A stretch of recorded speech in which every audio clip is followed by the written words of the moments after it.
So welcome, as we said, to the third weekend of the Citizens' Assembly on Democracy in the UK. So as you will hopefully remember, the big question that we're going to be looking at over the whole 6 weekends that we're together is, how should democracy in the UK work? And we're really thinking about some of the big institutions, but not only the institutions, also people's involvement in those institutions and in decision making and in the functioning of democracy. So last weekend, we did a bit of we sort of described in the morning that idea of a bit of a sort of politics 101, that idea where we were actually sort of starting to do a bit of an introduction to who are the actors, who are the players within the UK democracy in terms of government, parliament, the people and other actors outside of the institutions, and also the kind of judiciary and the role of regulatory bodies as well. And so now, for the next 3 weekends, we're going to sort of take a bit of a deep dive into different aspects of those different players, and really focusing on that idea about, well, you know, within a democracy, within a good democracy, which we're aiming for, how should policy decisions be made and scrutinized? So this weekend, we're really focusing on, I suppose, the core representative institutions within the UK's democracy, essentially on the role of Parliament and the role of government. Our big question for the weekend is, where should the balance of power lie between government and Parliament? So our agenda for the weekend, this morning, we're going to be spending some time doing a bit more of the kind of learning side, that introduction to the role of government and Parliament and the relationship between them, and some of the tensions that exist within that relationship. In this afternoon, we're going to be focusing on really exploring where that balance of powers lie between these different institutions, and some of the tensions and the trade-offs that have to be made between them to keep the democracy functioning. And then tomorrow, so like previous weekends, we're going to have quite a few speakers today, quite a bit of the sort of learning new information. And then tomorrow morning, it's more time for you, the members, to actually work together and drawing conclusions about what that balance should be. So just a reminder that, again, the more and more we get into this, the more and more we're going to expect that there will be, you know, different opinions, and that's great. That's why we're all here. But that's why we have these conversation guidelines as well, because we do want everyone, regardless of what their opinion is, to be able to have the space and have the time to share it and express it, and, you know, explain why they think what they do. That's what's actually the really important thing here. So hopefully we'll give everyone time to speak. We stick to things like the one voice at a time, particularly when we're in the main room. Usually we'll stay on mute. When you're in your breakout rooms, obviously come off mute. And if you can, and if you're happy to, cameras on. It just does help everyone feel that they're talking to people. Now, I know there's some people who don't have their cameras on and will choose not to have their cameras on for a range of reasons, and that's okay. But, you know, if you can, if your tech allows it, and if you are happy, then, you know, it's great to see you. And then we have some of the other conversation guidelines that people put up there. There's quite a lot of views there. We really want to create a space that everyone feels comfortable talking. And so, you know, sometimes it does take people a while to maybe get to their point, or people process information by actually talking it out loud. It's a way of making sense of stuff. We can all start to learn how each other works. We all deal with things a bit differently, but try and give space for everyone to be able to get their opinions out and have that open mind when we come to these topics. And that's really all I have to say as a starter point for today. I need to stop sharing. For some reason, it's not letting me stop sharing. Why is that working? Thank you. That's my introduction for today.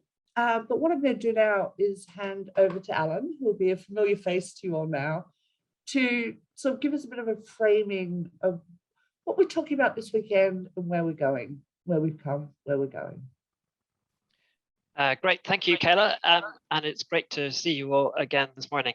So I'm going to say a few words in a moment by way of introduction to the weekend, but just before I do that, I wanted to reflect very quickly on some of the events that have taken place since we last met. So as I'm sure most of you are aware, last week an MP, David Amos, was murdered. And like any murder, that was above all, of course, a terrible personal tragedy for him and for the people close to him. But as many people have said since then, in the week since then, the murder of an MP is also an attack on democracy. It's really important that any of us can access our MP, that we can express our problems, our concerns. That gets harder if security becomes tighter.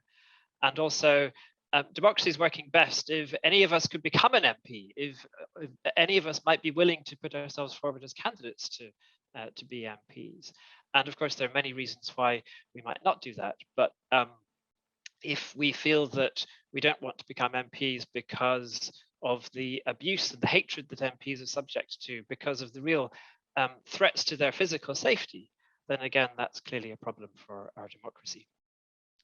One of the other things that have struck me over the past week is just how many of David Amos's constituents, the people from the community that he represented, have talked about what a good MP he was, what a good person he was, how hard he was, how hard he worked on the problems facing his constituents.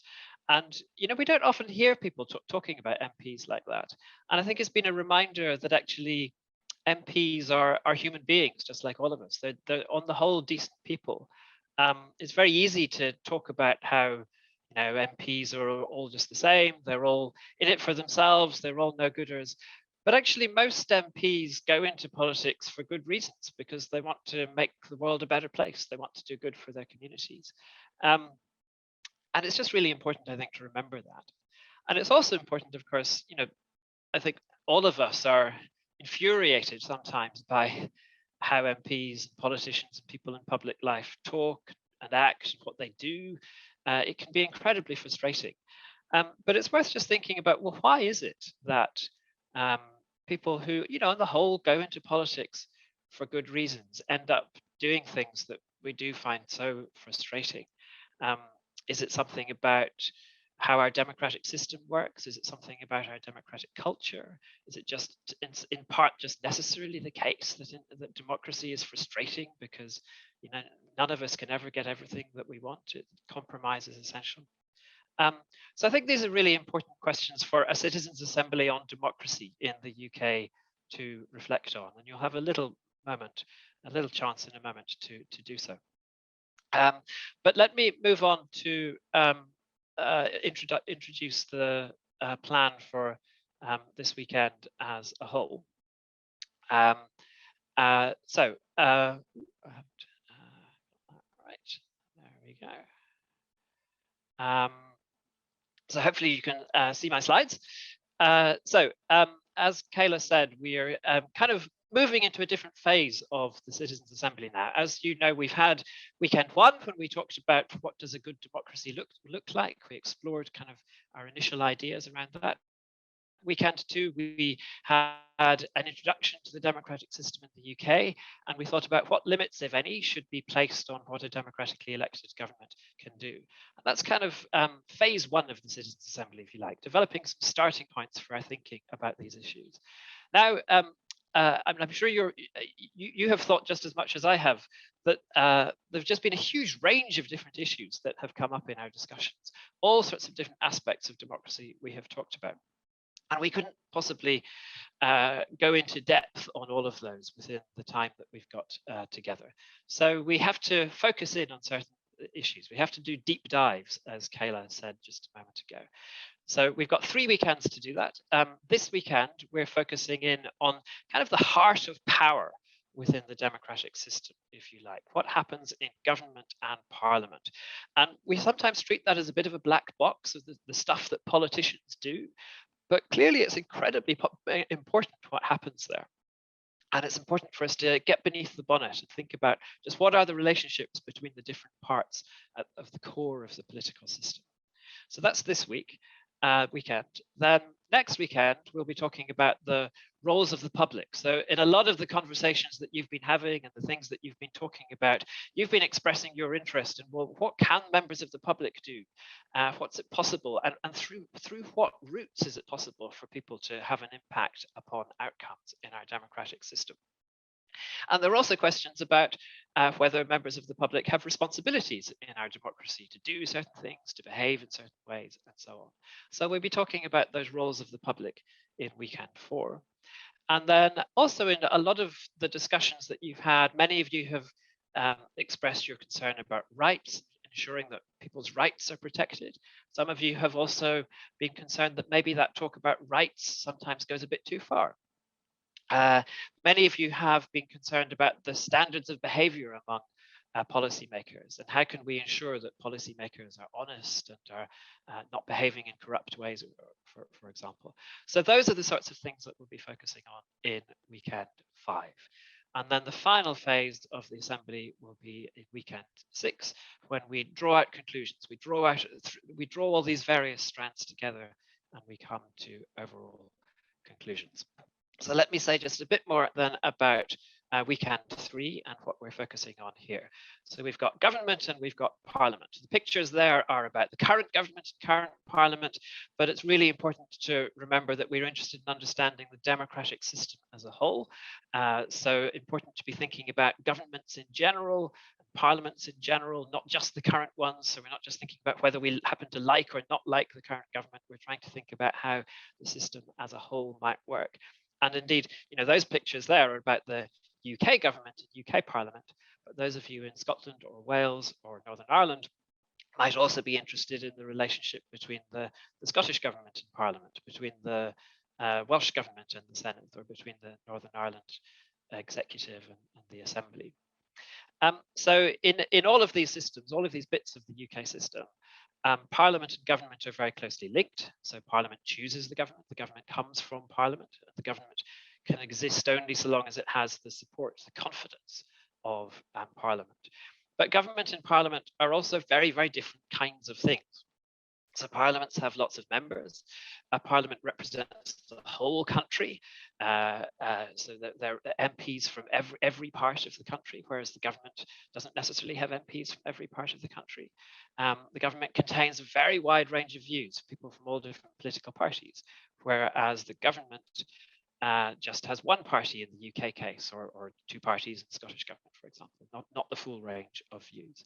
A parliament also is able to work out in the open. We can watch the debates of parliament, whereas we've got a picture of the cabinet meeting there, but we can't see a cabinet meeting actually in operation.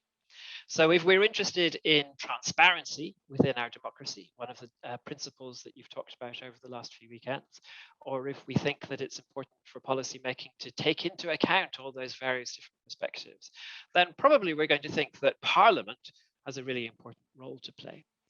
On the other hand, government has very important strengths as well. So a government will have a particular agenda based on a manifesto that people have voted on in elections.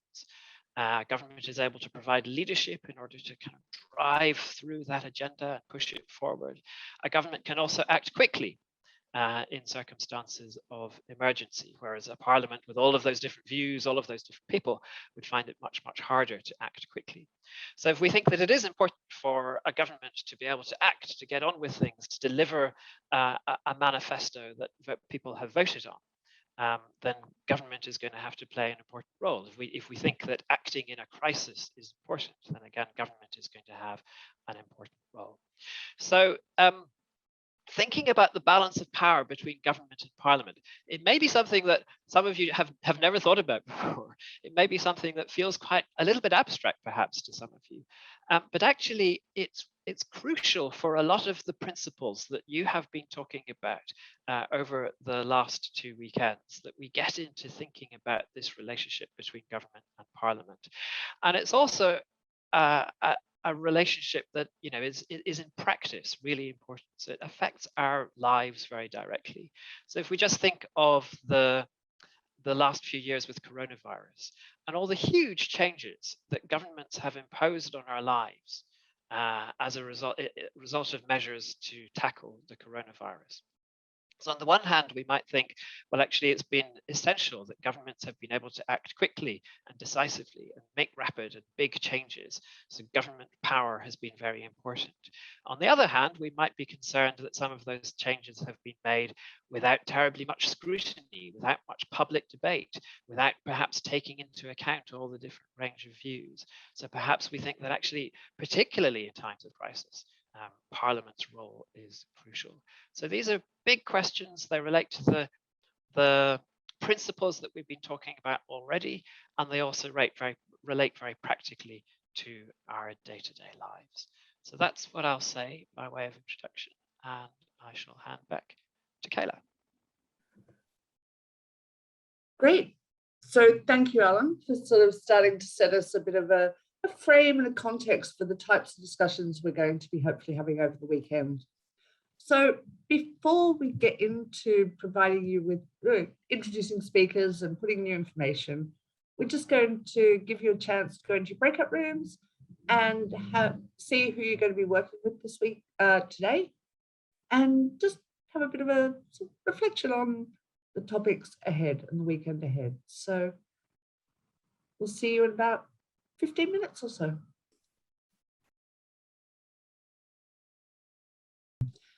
So as I said, hopefully you've had a chance to meet the people you're going to be working with and talking with today. But now we're going to get on to some of the presentations and we've got a really exciting group of people coming to speak to you this morning, really focusing in on the role of these core institutions in our democracy. And I guess while we're listening to the speakers, do keep in your mind the whole time, and as you're taking notes and things, where the big question we're looking at is really, where should the balance of power lie between government and parliament? So I'm going to hand over to Alan just to sort of set the context and introduce the first of our speakers. Thank you very much, Kayla. So we're going to have 4 speakers this morning talking about various aspects of Parliament and government, and I'll introduce each of them in turn. So our first speaker is Paul Silk, and Paul is a very distinguished person. He was a senior parliamentary official. So he was an official first in the UK Parliament, and then later he was the most senior official of the then Welsh Assembly, now the Welsh Parliament or the Senate. So officials in the parliaments are called clerks, and Paul was the clerk of the Welsh Assembly, the most senior official. And Paul is going to give you a broad introduction just to get us reminded about some of the things that we already talked about in the second weekend, some of the basic principles, and then take those on just a little bit further. So Paul, over to you for our first talk this morning. Paul, you're on mute still.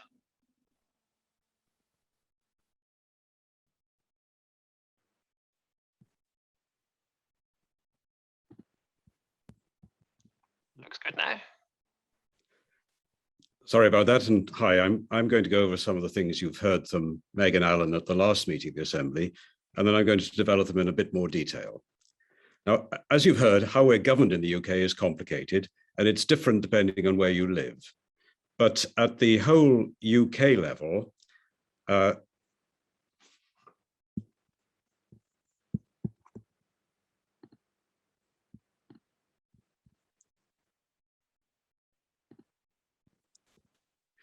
I'm sorry about that, I lost my notes. For the whole UK level, there's a national government and a national parliament. Now, those parliament and government are linked to one another, but they're 2 different institutions. In our parliamentary system, the government's decided as a result of the elections to parliament. And that's very different for the US, from the US system, for example, where their president is elected separately from their parliament. We elect our members of parliament, our MPs, at general elections held at least every 5 years. And those MPs almost always represent political parties. The numbers elected from each party at an election usually results in one political party having more than half the total number of MPs in the House of Commons. We then say that that party has a majority. 365 of the 650 MPs elected in 2019 were Conservatives, so the Conservative Party had a majority. When a party has a majority, its leader becomes Prime Minister and then forms a government. That means the Prime Minister appoints a cabinet and a larger number of junior ministers from other MPs and lords from his or her political party. Because the government is supported by the majority of MPs in the House of Commons, it can expect that House to support what it does and the proposals it makes for laws and for policies. Now, the way we do elections in the UK means that one political party usually has a majority. That doesn't happen so often in many other countries, and it doesn't necessarily happen here. So in our 2010 election, the Conservatives won only 307 of the 650 seats. They could have decided to form a minority government. That would have meant that they could not be sure of winning votes in the House of Commons. Instead, they formed a coalition with the Liberal Democrats, who had 57 MPs, and those two coalition parties then had a majority in the House of Commons. Just a word about the House of Lords. Lords aren't elected, and most are appointed to the House for their life, but they can retire. Just under half the world's parliaments have two houses, though the UK is unusual in having a non-elected chamber appointed for life. The government that has a majority in the Commons may not have a majority in the Lords. That does mean they can lose votes in the Lords, though the Commons can usually overrule the Lords. The structure of government is decided by the Prime Minister. The basic unit of government is a department, the Department of Health and Social Care, for example. Each department is headed by a senior minister called a Secretary of State, who sits in the cabinet. And each department also has a number of junior ministers, perhaps 2 or 3 from the Commons and 1 from the Lords. They are in turn supported by large teams of politically neutral civil servants and by a very small group of politically appointed special advisors.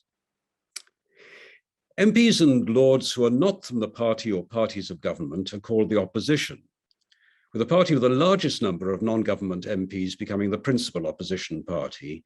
Its leader is called the Leader of the Opposition, and of course that's Keir Starmer and the Labour Party at present.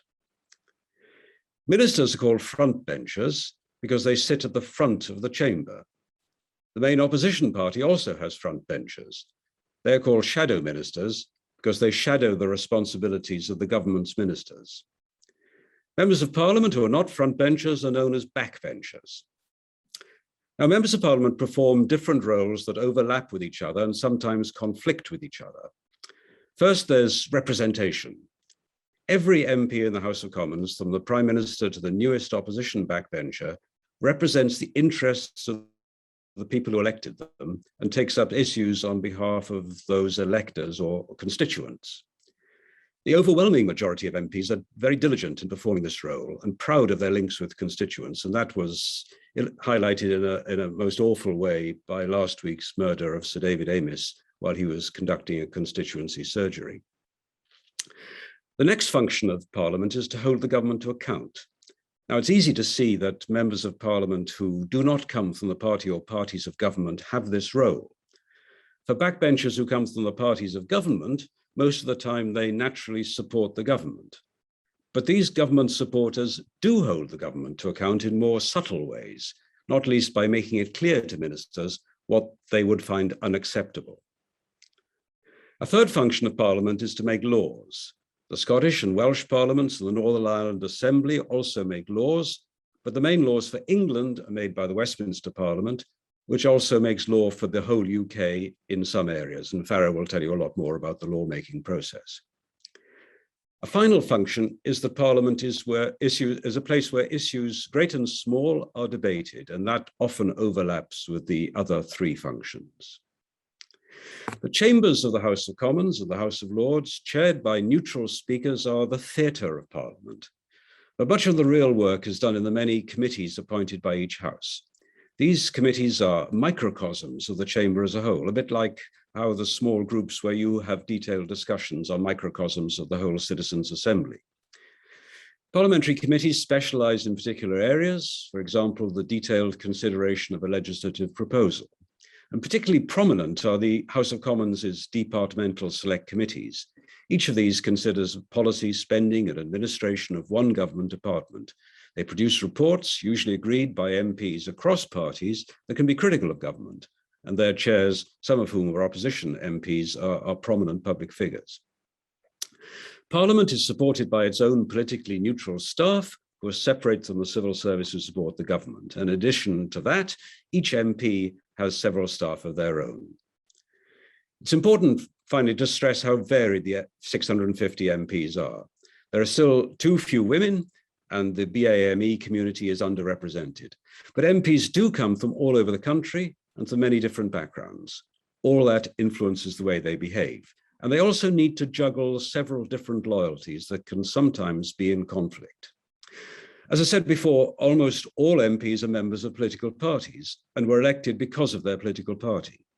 The party nationally and the party in their home constituency expect them to support the party inside Parliament. They're not there to rock the boat or to cause trouble for their leaders. But sometimes the political party's policies may conflict with what the MP believes is in the best interests of the constituency that elected them.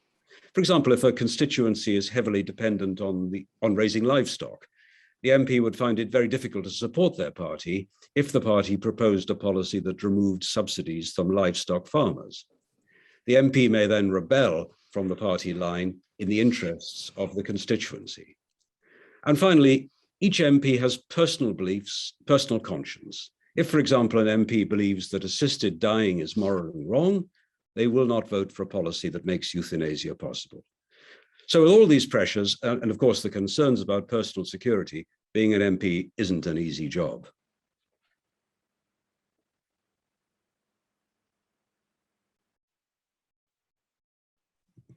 Okay, thank you, Paul. So just a nice, clear introduction there to the sort of basic functions of the sort of Parliament and government and MP's role. We'll just take that 30 seconds again, as we do often between the speakers, just take any notes, write down any questions, anything that you kind of need to remember to bring back into your discussions. And back to you, Alan. Great, thank you, Kayla.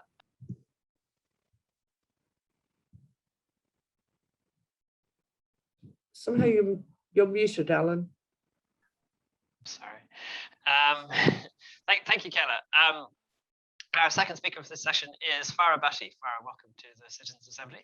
And Farrah is, again, a senior parliamentary official. So she works in the House of Commons and is responsible for the committee system, the system of committees that operates within the House of Commons.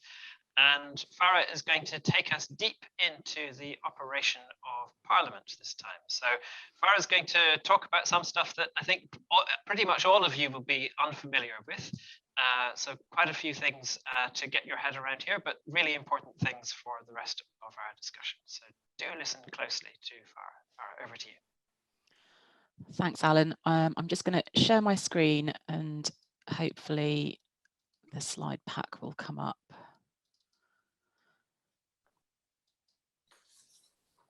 Can I check that you can all see the slides? We can. Thank you. Great. Hi, everyone. So you've heard from Paul about the makeup of government and Parliament and also about the core functions of Parliament. I'm going to focus on two of those functions, how Parliament holds the government to account and how laws are made. The UK is a parliamentary democracy, and within our democratic system, Parliament is sovereign. This principle of parliamentary sovereignty means Parliament is the supreme legal authority in the UK. Parliament can create any law and it can end any law. Generally, the courts cannot overrule its laws, and no Parliament can pass laws that future parliaments cannot change. This means that the government cannot change laws without Parliament's agreement. Parliamentary approval is required in some form or another for any change to the law. And it's not just in relation to lawmaking that government is accountable to Parliament. Parliament examines and challenges the work of the government in many different ways, and this is often referred to as scrutiny. So I'm going to start with the methods of scrutiny that allow Parliament to hold the government to account, and then I'll move on to the specific issue of lawmaking and how that works. Scrutiny in both Houses of Parliament can take place either in a plenary setting, that is in the chambers of each house, where you see the green benches in the Commons or the red benches in the Lords, or it can take place in a committee setting outside of the chambers. In the chambers, there's a regular rhythm to the organisation of business. Most days begin with question time, and you may have seen Prime Minister's questions before. These take place every Wednesday lunchtime, but it isn't just the Prime Minister that answers questions. Questions to government ministers from all departments are a key feature of the parliamentary day, and there is an essential way in which MPs and peers can hold the government to account for its policies and decisions. These other question times tend to be far more calm than the weekly knockabout session with the Prime Minister. In addition to these oral questions each day in the chamber, members of Parliament can also send written questions directly to departments for a response. Question time in the chamber is a planned event, so ministers can arrive well prepared. But sometimes, if an important matter has arisen, the government might be required to send a minister in at very short notice, perhaps only an hour or two, to answer questions on an urgent issue. In addition to questions, ministers can also proactively come to Parliament to make statements on their policies and decisions. And when a minister finishes making a statement in Parliament, members of Parliament are able to ask questions about that statement, so the government can again be held to account and asked to justify its position on an issue. And the chambers are also the main location in which debates of different kinds take place. Outside the chamber, scrutiny also takes place in committees known as select committees. Select committees are made up of backbenchers, and their role is to carry out more detailed investigative work on specific policy issues. In the Commons, there's usually one select committee for each government department, and in the Lords, committees tend to cut across government boundaries, government departmental boundaries. These committees often run inquiries, and an inquiry involves issuing an open call for views on a policy issue. Experts like academics, charities, businesses, and members of the public will usually respond by offering evidence to the committee. And the committee will then invite some of them to attend public meetings to explore the issues further. The committee will also question the relevant government minister in a public session. After that, the committee will publish a report on the issue, setting out what recommendations it wants the government to adopt. So that covers holding the government to account, or scrutiny, as I've described it. And some key questions arising include: how much should government be able to do without informing or engaging with Parliament and its committees? Should Parliament always be informed in advance on important announcements? That's certainly something the current Speaker of the House of Commons feels very strongly about. And are there exceptions, or should Parliament always be the first place where announcements are made? So I want to move on now to the subject of lawmaking and legislation, and say a little bit about the legislative process. Legislation is essentially a law or a set of laws that have been passed by Parliament. The word is also used to describe the act of making a new law. The first thing to say is that there are two broad categories of legislation: primary legislation and secondary legislation. Primary legislation covers the main laws passed by Parliament. These start out life as bills, and once they've passed through the various stages of the legislative process, they become acts of Parliament. Secondary legislation, on the other hand, does not go through that full legislative process. It covers laws that are made by government ministers or by other bodies under powers that are given to those individuals by an act of Parliament. Because the opportunities to scrutinise secondary legislation are much more limited than those for primary legislation, The power to make new laws in this way is usually quite constrained. So secondary legislation is used for things like filling out the detail of an act, flexibly updating the law to react to new events, or responding to urgent situations. So let's go back now to primary legislation and what the full legislative process looks like. A bill is introduced in Parliament by a government minister. It's published online with various supporting documents to help explain what the change in law will do if it's passed. The first opportunity MPs have to debate the bill and ask questions about it is during the second reading stage. This is typically a full day's debate in the chamber, focused on the principles of what the new law is trying to achieve.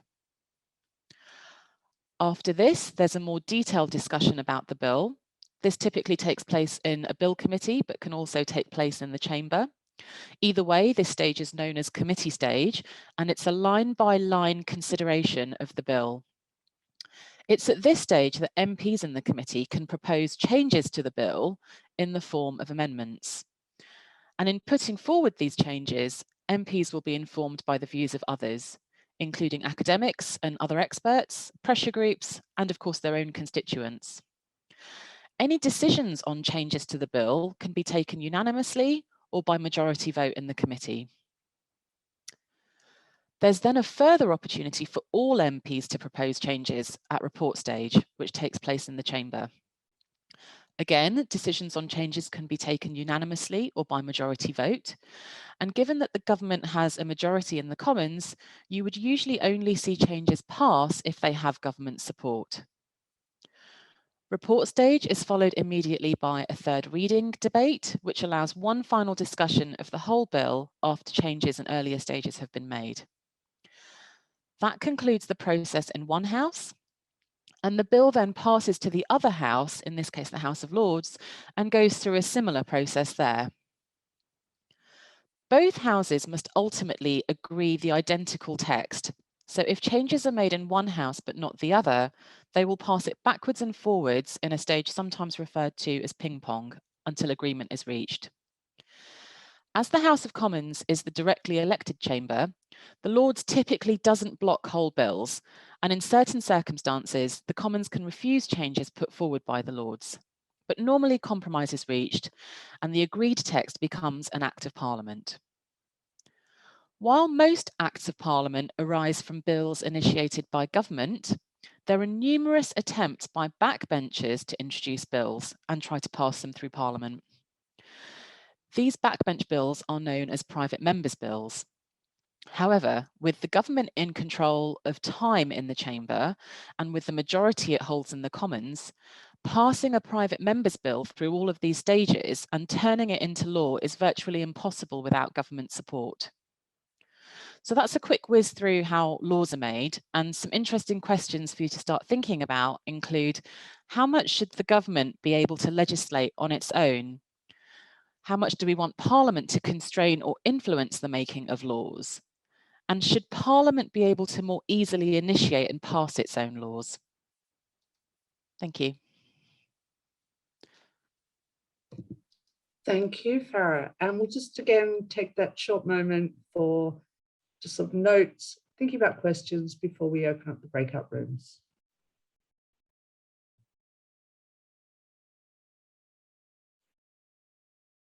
Okay, so now we're going to put you back into your breakout rooms just to sort of a bit of a discussion about what you've heard there from Paul and from Farrah.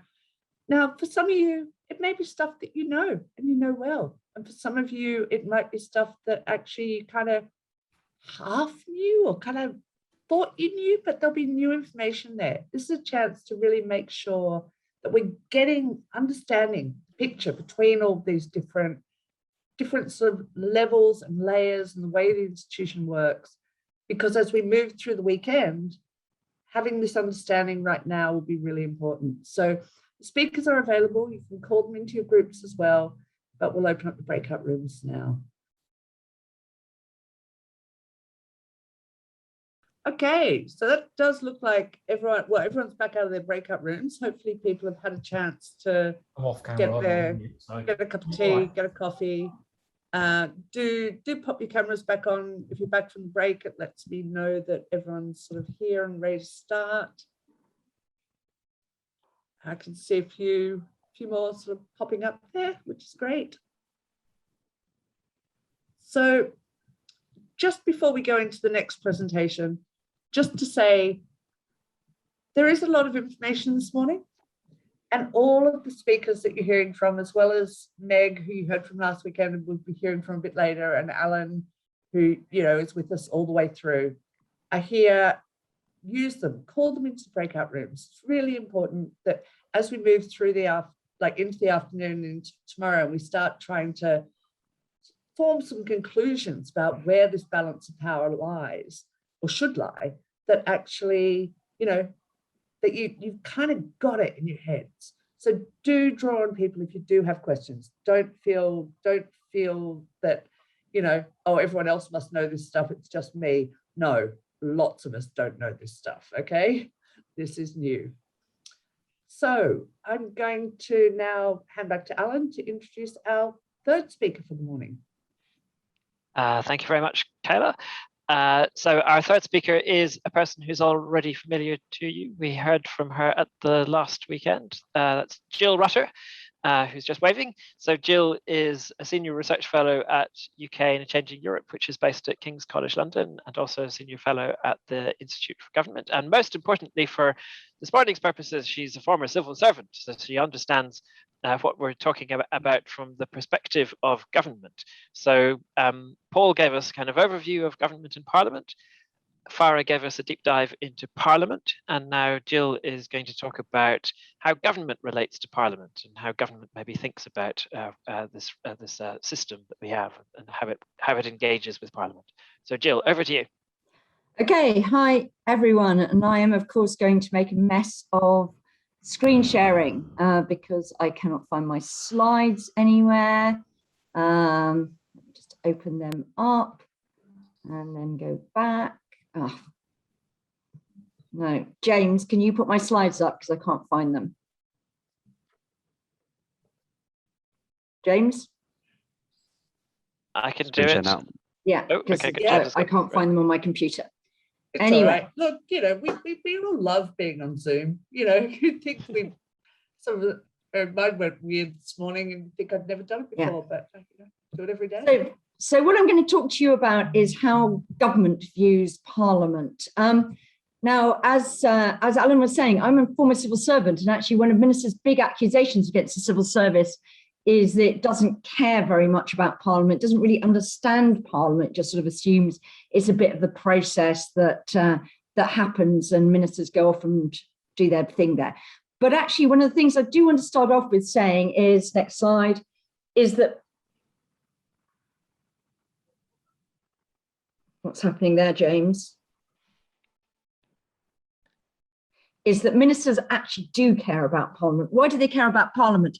Remember what Paul said to you. They are drawn from Parliament. They sit either as MPs in the Commons or they're members of the House of Lords. This is a survey that the Institute for Government did, quite difficult to read, but back in 2011, it asked ministers and civil servants how they judged who was an effective minister.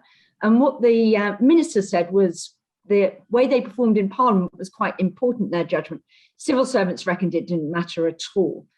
And why do they care about that? Next slide. They care about that because it makes a difference to their party prospects, their political prospects, their own personal prospects, and the prospects of their policy. This is Lord Norton, Philip Norton, famous academic, saying that that basically performance in Parliament can be key to ministerial survival. Nobody particularly cares whether they're great administrators or not, but if they're seen to be terrible parliamentary performers, it can really dull their career prospects. Not a necessary rule, but it's quite important to bear in mind that. So let's have the next slide. So Farrah's taken you through the various ways in which Parliament scrutinises government. So let's have a look at that from the other end. First thing is all those sorts of questions you talked about. Oral questions, those sessions planned in advance, written questions, and sometimes it seems in government that some MPs just employ researchers to bombard the department with a million questions. You quite often think, well, actually, couldn't they just have Googled that rather than ask us for all this? It's a bit lazy.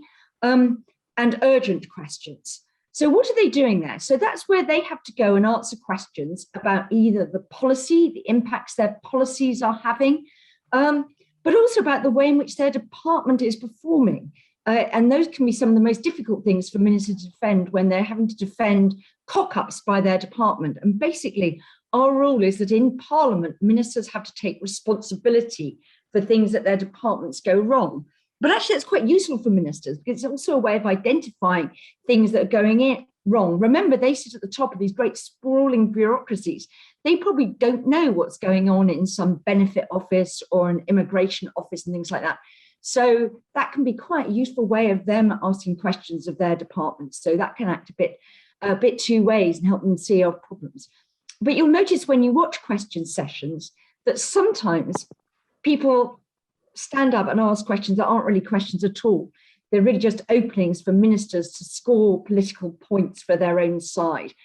And those are what we call planted questions. And you will probably be quite shocked to know that quite a bit of effort goes in to making sure that there are at least in any session, at least some helpful questions that allow ministers to get their points out about how well they're doing on various things or how much they care about a certain region.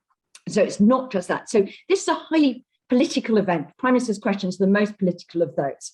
The more testing thing, and actually in some ways the more annoying thing from a government point of view, are urgent questions. Those are questions that are about something that is happening that day. That can completely scramble your day's diary. Suddenly the ministers' meetings all have to be scrapped. Civil servants are running around and people are working out what on earth is going on. And more importantly, what on earth do we say about it? But those are really quite useful at allowing Parliament to get government to answer straight away about what are you doing about this thing? What is going wrong there? So next slide.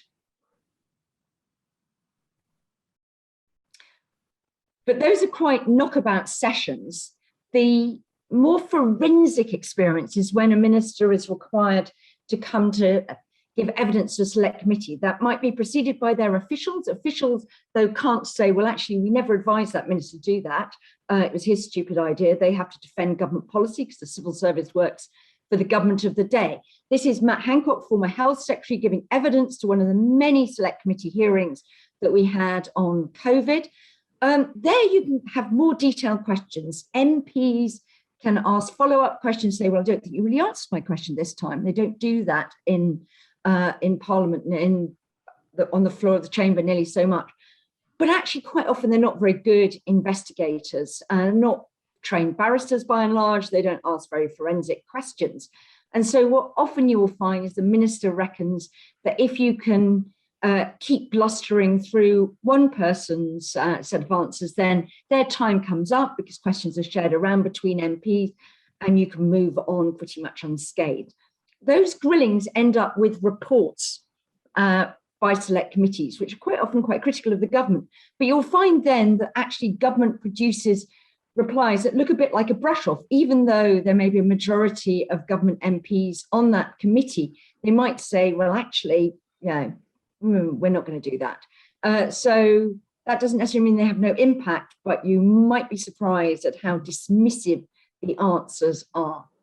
And quite often how difficult select committees find it to get ministers to give straight answers and to get information out of government. Next. And as we were saying earlier, as Farrah was saying earlier, ministers often like to bypass Parliament to get announcements out. Why do you want to do that? Because if you get an announcement out early, when you've just put out a press release, you can avoid a lot of difficult questions about the detail, but you can also dominate the headlines. So this is the scene of lots and lots of arguments between ministers and Parliament. And the Speaker, Lindsay Hoyle, has been complaining that ministers are failing to treat Parliament with proper respect by preferring to give either those Downing Street press conferences or get the news out to the morning media before they bother to make an announcement in Parliament. He keeps sort of saying he will do things about it, but in truth, there's actually not that much he can do. you might want to think about whether there's more that he could do to insist that Parliament is informed first. Next. So that was all about Parliament in its scrutiny role, ministers announcing things to Parliament. Some of those announcements, though, turn into legislation. Farrah took you through all the stages of legislation, but as Paul said, our governments are based on the majority party, so government usually assumes it can get its legislation through. But it will face, and you'll see if you ever looked at the progress of any piece of parliamentary legislation, bit of a niche activity, you have to say, that MPs put down lots of amendments at those various stages that Farrah was talking you through. And the government then decides it needs to decide what to do. And it's basically got three options. One of which is to resist the amendment, to try and get it voted down, to use its majority, say, no, we're not going to do that. The other one is just to say, oh, yeah, good idea. We hadn't thought of that. That would improve the bill. We'll accept the amendment. Or sometimes they say, well, it's a good idea in principle, but actually you're not as good at parliamentary drafting, writing bills as we are, so we'll propose an alternative. Most amendments from the opposition will be resisted, partly because they're trying to say, actually, the government's not very good, it's missing the point, it's a bit rubbish, and this is how we would do it better. But you will see exceptions there, and there's some particularly problematic things when there's not a government majority to resist. Then ministers have to decide what they do. We've seen quite a lot of that.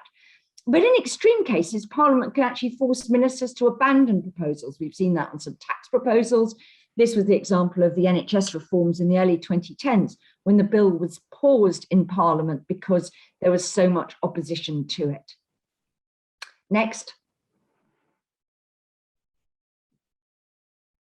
And that's why sometimes ministers prefer secondary legislation. This is the sort of legislation which goes through a much simplified process. Parliament might not even get a vote on it. Parliament certainly can't amend it. So you will see ministers tempted to say, well, actually, I don't want to go through the full business of taking my legislation through the House. It can get amended, it can tie us up for ages.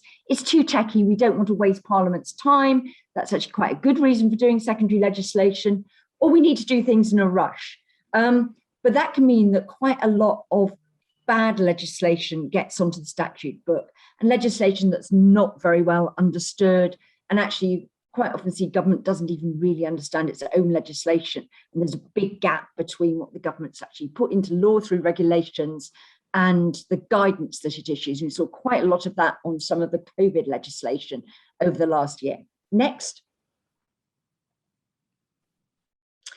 But what I've been talking about are all the ways in which Parliament influences government, directly, and how government reacts. But what you've got to remember is ministers are political creatures. They're part of a party. They're part, if you like, of a tribe. And there's an awful lot of activity that goes on behind the scenes. That's probably where parliamentary influence is even bigger.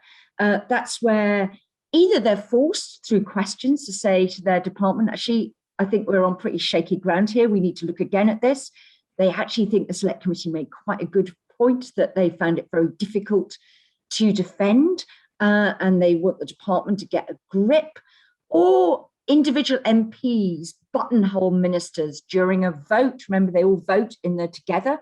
That's one reason why people didn't like that virtual voting. Or they get letters in raising concerns. And that behind the scenes activity can be much more powerful than the stuff you see going on in front of the TV cameras. And ultimately, that can actually constrain what the government does. It can force policy rethinks, but it can also mean the ministers can say, well, actually, we think this is a good idea, but we just won't get it through Parliament. So we're actually not even going to propose it. So you might like to think about whether it would be better that a bit more of that is done in front of the cameras for all of us rather than behind the scenes. Or indeed, is that even possible to do? That's all from me. So good luck with thinking about all of that. Thank you very much. Thank you very much, Jill. We're just going to take that 30 seconds to gather our thoughts on what Jill has been saying, and then we'll open up the breakout rooms. Okay, so that looks like all of the breakout rooms have come back. I know you've all been keeping our speakers very busy and lots of questions, and the feedback I'm getting when they come back into the room is lots of really interesting, really kind of provoking questions. That it's great. So hopefully people are starting to get their heads around how all of these different elements of government and the relationship with Parliament work. So we've got our fourth speaker for the morning, and I'll just hand over to Alan. Thank you, Kenna. Fourth and final speaker is a very familiar speaker to you. So Meg Russell is part of this project, one of the organisers, one of my colleagues at the UCL Constitution Unit, and also the UK's leading academic expert on Parliament. So very much an important person to have in this discussion. And so you've heard about all the various bits of the system, government and Parliament, and how they work. And Meg's going to kind of pull this all together and think about, so what does this mean for where power actually lies in the system? Over to you, Meg. Thank you, Alan. Let me try and share my screen. Can everybody see that? We can. Yeah, terrific. Okay. In the previous talks, you've heard about what Parliament does, how it holds government to account, and how that accountability feels from the point of view of government. In this last talk, I want to ask a fundamental question about who controls Parliament itself.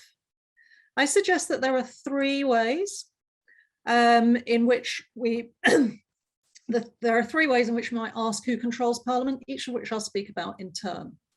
The first is something we've touched upon before, so I'll be very brief, regarding the power relationship between the two chambers of Parliament, the House of Commons and the House of Lords.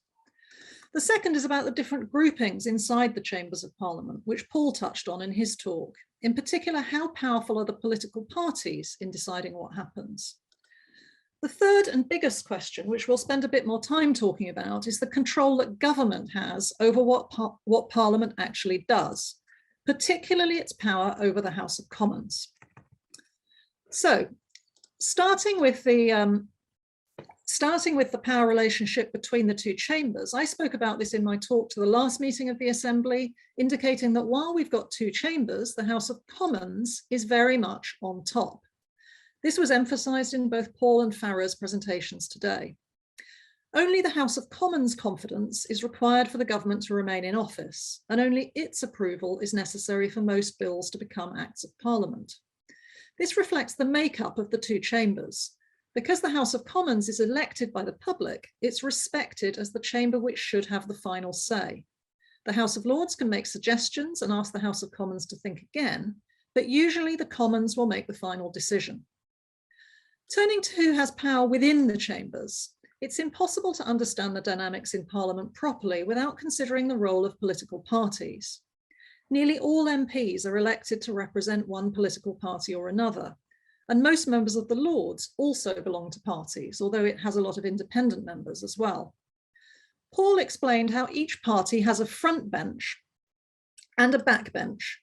In the governing party, the front bench comprises ministers, while in opposition parties, front benchers are shadow ministers, who similarly focus on the work of one particular government department, such as education or health. Within the two biggest parties, Labour and the Conservatives, a minority of MPs are front benchers, while the majority are backbenchers. Backbenchers are relatively more free in what they can say and do, and will sometimes speak out against their parties if they think frontbenchers are getting it wrong. This is an important part of parliamentary scrutiny and accountability. However, many of you will have heard of the whips, who try and keep members of the party working and voting together. In particular, if too many backbenchers from the governing party vote against the government, it won't be able to get its business through Parliament. So the parties work hard to try and remain united and to speak with one voice. Whips seek to persuade backbenchers to support the frontbench position, but their role in controlling or bullying members is often exaggerated. The relationship actually goes both ways.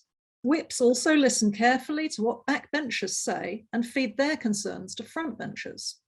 So the party remains united because frontbenchers have listened to what backbenchers have to say, as well as the other way around.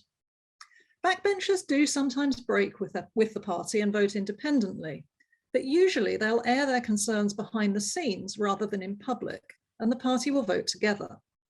That's why, as we've already said, a government with a House of Commons majority will usually be able to get its business through. Because the government doesn't have a majority in the House of Lords, it's more likely to be defeated there. But MPs, of course, can reject the Lords' suggestions if they want to. The final crucial question is the extent to which government directly controls what Parliament does. This goes beyond ministers proposing policy to Parliament and encouraging their members to vote for it. There are actually key ways in which ministers control the working of Parliament itself, and I'll briefly point to 4. The first relates to the House of Lords, and we've already discussed this a bit. I won't dwell on it, but we might return to it in a future weekend. This is that the Prime Minister can appoint members of the House of Lords, and there are very few controls on his ability to do so. This means the government ultimately controls both the size and the party balance in the Lords, which is quite unusual and quite controversial. The other forms of government control relate to the House of Commons and have all been subject to quite lively arguments in recent years. First, the rules of the House of Commons give a lot of priority to the government in terms of deciding what gets discussed. There's a figure called the Leader of the House of Commons, who's a government minister, and he draws up the agenda for the Commons week ahead. This is announced to MPs, but although the Leader of the House of Commons may listen to their views, MPs can't amend the agenda.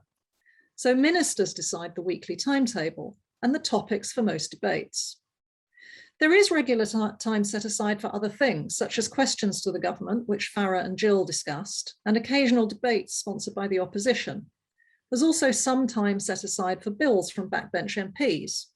But generally, it's difficult for MPs to get time for Parliament to debate and decide matters that the government doesn't want to discuss. In some other parliaments, including the Scottish Parliament, there's a cross-party committee which makes these kind of decisions instead. The second area where the government has quite a lot of control of the House of Commons relates to when it sits. It's the government, not MPs, that proposes the dates when the Commons takes breaks from sitting, for example, for Christmas, Easter, and over the summer. Many of you will remember the controversy a couple of years ago when the government sought to prorogue Parliament, which is another kind of stopping parliamentary business. And that ended up with an argument in the courts. There's a flip side to decisions about stopping Parliament sitting, which is what if something happens during a parliamentary break that MPs want to gather to discuss? Under current arrangements, they rely on government to trigger a so-called recall of Parliament, as they don't have the power to do this themselves. Last, I can get back to my slide. Lastly, there's a debate going on about who should control the timing of general elections. In the UK, we have a general election at least every 5 years. The question is whether it should be possible for the Prime Minister to trigger an early general election on their own, which formally requires asking the Queen to call the election, but she has little ability to refuse, or whether the Prime Minister's proposal should require the approval of the House of Commons. The power used to lie with the Prime Minister alone, and this was changed to introduce a degree of parliamentary control. But the question now is whether it should be changed back. On all of these points, there are arguments in favour of the government, There are arguments in favour of the government having control over the House of Commons, but also arguments that the House of Commons should have this control instead. And we're going to return to these kinds of questions in our afternoon sessions. So back to Kayla.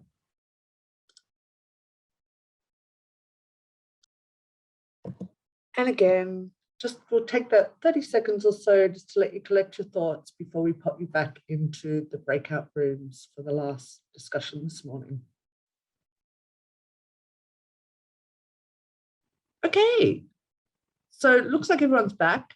I know there was a lot of information this morning, and from the speakers who've been popping in and out of the rooms and answering questions and adding additional information. Hopefully it's starting to all kind of gel together. And from what I'm hearing is some really interesting questions about, okay, this might be how things work, but is this a good way? Is this a good way for things to work? And what is the balance of power between these two different institutions in terms of government and parliament? And that's really what we're going to start getting into in a bit more depth this afternoon, really starting to look at, well, where are the key tensions and what are some different alternatives or different ways that that balance of power could start to play out. So we're going to go for lunch now. We'll start again at 2 o'clock. You may have noticed from the email you got already, we're going to do something a little bit different today. We're going to have a separate Zoom link for the afternoon. It was sent to you in an email already, but you're getting another email that will come through just about sort of 1:30, just before 1:30, so that it's right at the top of your email thing. You don't have to go hunting for it. So we are going to use a different link, and hopefully, and I don't want to jinx us, but you've all seen that we've had a little bit of a hiccup in the afternoon both times so far yet on Saturday. So hopefully that might help us get past that, and we'll have a nice smooth running afternoon. So enjoy your lunch, and we'll see you at 2 o'clock.